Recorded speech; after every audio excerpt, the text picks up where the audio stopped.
Shreya institute में તમારું સ્વાગત છે। सभी विद्यार्थियों का आज की सुपर एनर्जेटिक क्लास में बहुत बहुत स्वागत है। मैं हूं करण सर और आज मेरे साथ हैं इस विषय की सबसे शानदार एक्सपर्ट। जी, सभी छात्रों को तेजल मैम का नमस्कार। आज का ये सेशन ना एकदम रेडियो जॉकी स्टाइल में फुल ऑन एनर्जी के साथ होने वाला है। बिल्कुल। और छात्रों, क्लास शुरू करने से पहले एक बहुत ही जरूरी बात, तुरंत हमारे चैनल को सब्सक्राइब करें क्योंकि ऐसी क्लासेस आपको कहीं और नहीं मिलेंगी। एकदम सही। और अगर आपको इस क्लास का हाई क्वालिटी स्टडी मटेरियल चाहिए तो अभी के अभी श्रेया इंस्टीट्यूट ऐप डाउनलोड कर लीजिए। हाँ, और आज की क्लास को पूरा हाइप करना है। अगर आपको हमारा ये पढ़ाने का तरीका पसंद आया ना, तो वीडियो के नीचे जो सुपर थैंक्स बटन है उस पर क्लिक करके अपना सपोर्ट जरूर दिखाएं। जी बिल्कुल। और कमेंट्स में अपने कॉम्प्लीमेंट्स देना मत भूलिएगा। आपके कमेंट से ही हमें ऐसे और धमाकेदार वीडियो बनाने की मोटिवेशन मिलती है। तो चलिए आज के एजेंडा पे आते हैं। हमारी स्लाइड 1 के अनुसार आज हम TATS 2026 के पेपर 2 यानी विषय वस्तु और विषय पद्धति सज्जता पर बात करेंगे। और आज का जो हमारा विषय है वो है हिंदी भाषा का स्वरूप एवं विकास। ये लेक्चर 1 है और खासतौर पे कक्षा 9 और 10 के शिक्षकों के लिए बहुत ही महत्वपूर्ण है। बिल्कुल, कोई भी पेज हम छोड़ने वाले नहीं हैं। 1 से लेकर 17 तक हर पेज की डिटेल में चर्चा होगी। तो चलिए छात्रों, हवे आगरना पेज पर जाइए। जी, तो स्लाइड 2 और 3 पर आते हैं। यहाँ हम हिंदी भाषा के परिचय और इसके जन्म की बात करेंगे। हिंदी भारत की प्रमुख आधुनिक भारतीय आर्य भाषाओं में से एक है। आर्य भाषा मतलब ये इसके DNA को दर्शाता है, राइट? बिल्कुल, ये इसका जेनेटिक कोड है। और छात्रों, इसकी लिपि देवनागरी है। लेकिन परीक्षा के दृष्टिकोण से जो सबसे जरूरी पॉइंट है वह यह कि आधुनिक मानक हिंदी का आधार खड़ी बोली है। इसको मैं ऐसे समझाना चाहूंगा छोटरों, जैसे कोई बहुत बड़ी और भव्य इमारत अचानक से नहीं बन जाती ना, उसकी नींव धीरे धीरे रखी जाती है। जी हाँ, बिल्कुल, एक लंबी ऐतिहासिक प्रक्रिया है। हिंदी का विकास भी वैसा ही है। तो अगर हम स्लाइड 3 की तरफ देखें तो ये विकासक्रम कैसे चला? ये विकासक्रम एक नदी के प्रवाह की तरह है जो अलग अलग क्षेत्रों से गुजरते हुए अपना रूप बदलती है। शुरुआत होती है संस्कृत से, जो कि काफी कड़े नियमों वाली भाषा थी। हाँ, फिर संस्कृत से वो आम जनमानस में आई तो बनी प्राकृत। प्राकृत में शौरसेनी, मागधी जैसी भाषाएं थीं। मतलब लोगों ने अपनी सुविधा के हिसाब से उसे थोड़ा आसान कर लिया। एकदम सही। फिर समय के साथ प्राकृत और घिसती गई और वो बन गई अपभ्रंश। अपभ्रंश के बाद एक और छोटा सा बदलाव आया जिसे अवहट्ट कहा गया। अवहट्ट यानी प्रारंभिक हिंदी और अपभ्रंश के बीच का एक पुल। जी, और इसी अवहट्ट से आगे चलकर प्रारंभिक हिंदी बनी और अंततः आधुनिक हिंदी, जो कि खड़ी बोली पर आधारित है, उसका जन्म हुआ। क्या बात है! संस्कृत से खड़ी बोली तक का ये सफर वाकई बहुत दिलचस्प है। तो चलिए छात्रों, अब ये पचीना पेज पर जाइए। अब हम स्लाइड 4 पर हैं, जहां हिंदी साहित्य के प्रमुख कालों की बात की गई है। साहित्य के इतिहास को मुख्य रूप से 4 युगों में बांटा गया है। और छात्रों को इसे याद रखने में अक्सर परेशानी होती है। जी, लेकिन हम इसे आसान बना देंगे। पहला है आदिकाल, जिसमें वीर गाथाएं लिखी गईं। दूसरा है भक्तिकाल, जो भक्ति और लोकमंगल का समय है। और फिर आता है रीतिकाल, जहां दरबारों में श्रृंगार और अलंकारों पर जोर था। और अंत में आधुनिक काल, जहां राष्ट्रीय चेतना जागी। बिल्कुल। और छात्रों, इसे याद रखने के एक बहुत ही शानदार ट्रिक है। बस याद रखिए आ भ री आ। आ भ री आ। अरे वाह, ये तो बहुत बढ़िया है। आदिकाल, भक्तिकाल, रीतिकाल, आधुनिक काल। चलिए हवे आगरना पेज पर जाइए। जी, स्लाइड 5 और 6 में हिंदी की प्रमुख बोलियों का संसार बसा है। इसे मुख्य रूप से पश्चिमी हिंदी और पूर्वी हिंदी में बांटा गया है। तो पश्चिमी हिंदी में कौन कौन सी बोलियां आती हैं? पश्चिमी हिंदी में आती है खड़ी बोली, ब्रजभाषा, हरियाणवी, बुंदेली और कन्नौजी। और पूर्वी हिंदी में? पूर्वी हिंदी में अवधी, बघेली और छत्तीसगढ़ी शामिल है। इसके अलावा राजस्थानी, बिहारी और पहाड़ी का भी स्वतंत्र वर्गीकरण है। यहाँ छात्रों, एक बहुत ही तार्किक सवाल मेरे दिमाग में आ रहा है। इतनी सारी बोलियां थी हमारे पास, तो फिर केवल खड़ी बोली को ही आधुनिक मानक हिंदी का ताज क्यों पहनाया गया? ये बहुत ही बेहतरीन सवाल है और इसका कारण ऐतिहासिक और भौगोलिक दोनों है। खड़ी बोली का जो मूल क्षेत्र था वो दिल्ली और पश्चिमी उत्तर प्रदेश के आसपास का था।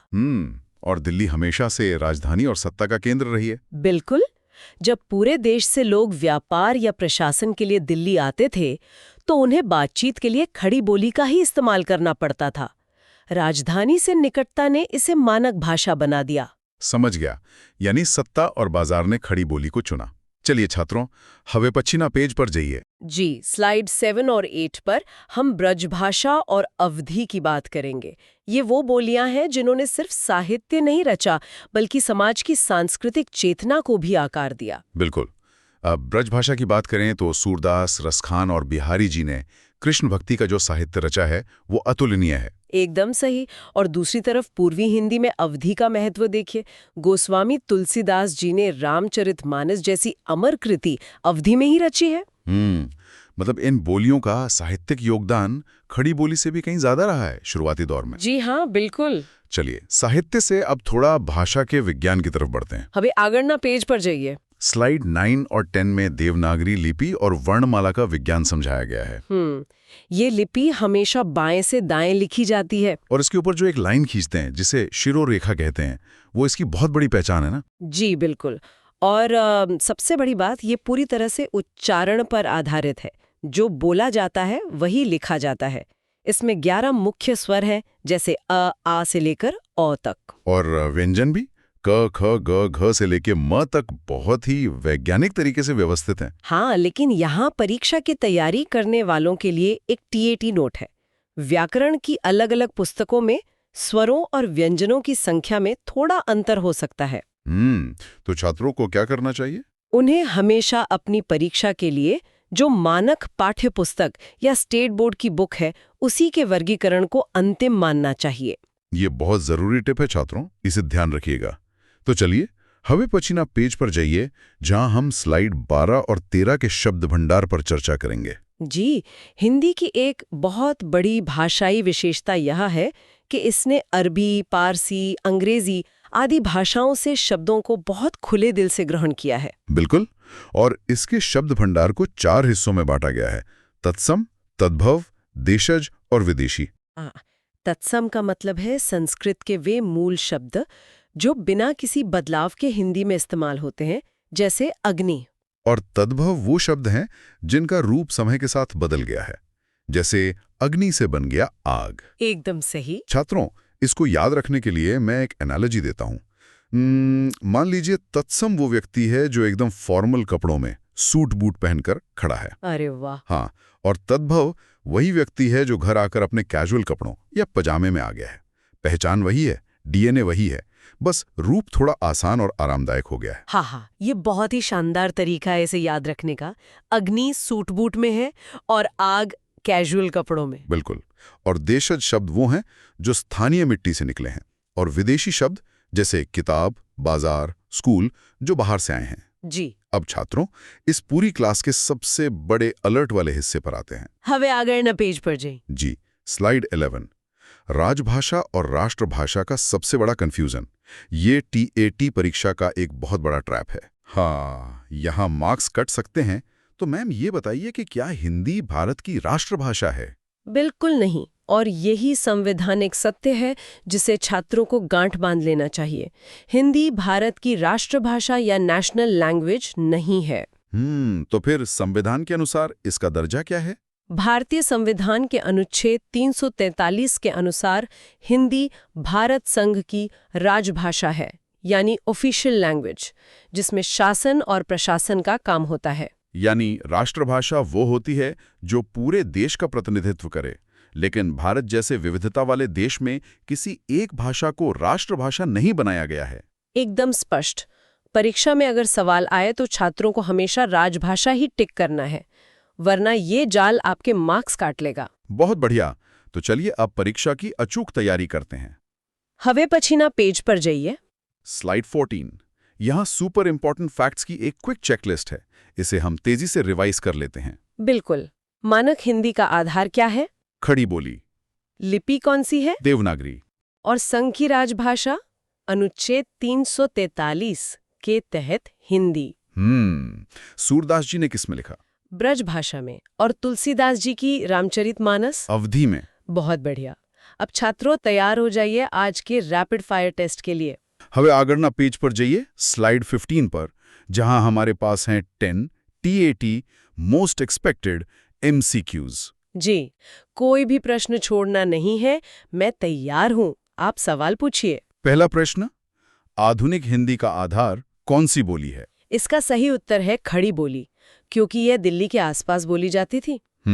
दूसरा प्रश्न, हिंदी भाषा की लिपि क्या है? इसका उत्तर है देवनागरी, जो कि बहुत ही वैज्ञानिक लिपि है। तीसरा, संघ की राजभाषा का प्रावधान किस अनुच्छेद में है? अनुच्छेद 343, ये बहुत इंपॉर्टेंट है। बिल्कुल। चौथा, रामचरितमानस की रचना किस बोली में हुई है? अवधि में। पांचवा सवाल, सूरदास ने मुख्य रूप से किस बोली में साहित्य रचा? ब्रज भाषा में। छठा प्रश्न, हिंदी किस भाषा परिवार का हिस्सा है? ये भारोपीय परिवार की भारतीय आर्य शाखा का हिस्सा है। सातवां, देवनागरी लिपि के लिखने की दिशा क्या है? ये हमेशा बाएं से दाएं लिखी जाती है। आठवां सवाल, खड़ी बोली किस उपभाषा वर्ग में आती है? ये पश्चिमी हिंदी की प्रमुख बोली है। नौवां प्रश्न, पूर्वी हिंदी की प्रमुख बोली कौन सी है? अवधी, बघेली और छत्तीसगढ़ी। तो सही उत्तर अवधी होगा। और 10वां आखिरी प्रश्न, अग्नि से आग बनना किसका उदाहरण है? अरे, ये तो वही आपके सूट बूट से कैजुअल कपड़े वाला उदाहरण है, यानी तद्भव शब्द। एकदम परफेक्ट। छात्रों, अगर आपने ये 10 सवाल सही कर लिए तो आपकी तैयारी एकदम सॉलिड है। बिल्कुल। चलिए, हवे पछीना पेज पर जाइए, जहां हम करेंगे 1 मिनट रिवीजन, स्लाइड 16 पर। जी, 60 सेकंड का तूफानी सारांश। शुरुआत हमने की भारतीय आर्य भाषा से, फिर विकास क्रम देखा, संस्कृत, प्राकृत, अपभ्रंश, अवहट और खड़ी बोली। और हमने देवनागरी लिपि के विज्ञान को समझा, बाएं से दाएं और शिरोरेखा को जाना। हाँ, और सबसे बड़ा ट्रैप क्लियर किया कि हिंदी राजभाषा है, अनुच्छेद 343 के तहत, राष्ट्रभाषा नहीं। क्या बात है। अब आते हैं आज की आखिरी स्लाइड, स्लाइड 17 पर। हवे आगरना पेज पर जाइए। यहाँ हम TAT एग्जाम स्ट्रैटेजी की बात करेंगे। छात्रों, आज लेक्चर 1 में आपने 5 बड़े टॉपिक पूरी तरह से कवर कर लिए हैं। बिल्कुल। भाषा का विकास, खड़ी बोली का महत्व, प्रमुख बोलियां, लिपि का विज्ञान और राजभाषा वर्सेस राष्ट्रभाषा का कंफ्यूजन। इन टॉपिक से परीक्षा में सीधे सवाल बनते हैं, इसलिए आप पूरे आत्मविश्वास के साथ अपनी तैयारी जारी रख सकते हैं। जी। लेकिन छात्रों, आज की क्लास खत्म करने से पहले मैं आपके लिए एक सोचने वाला प्रश्न छोड़ना चाहता हूं।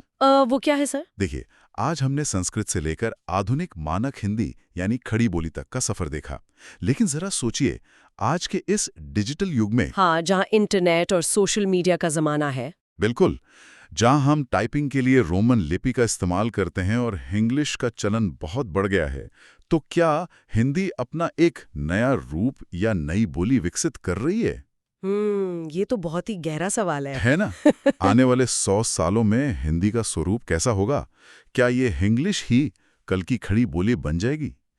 इस पर आप सभी छात्र जरूर विचार कीजिएगा। जी, भाषा कभी रुकती नहीं है, वो हमेशा बहती रहती है। एकदम सही। तो छात्रों, आज की इस धमाकेदार क्लास को हम यहीं विराम देते हैं। और हाँ, जाने से पहले एक बार फिर याद दिला दूं, श्रेया इंस्टीट्यूट ऐप जरूर डाउनलोड करें हाई क्वालिटी मटेरियल के लिए। बिल्कुल। और चैनल को सब्सक्राइब करें, वीडियो को शेयर करें, और अगर क्लास में मजा आया हो तो सुपर थैंक्स देकर अपना प्यार जरूर दिखाएं। जी, अगली क्लास में फिर मिलेंगे ऐसी ही सकारात्मक ऊर्जा के साथ। तब तक के लिए पढ़ते रहिए और आगे बढ़ते रहिए। धन्यवाद।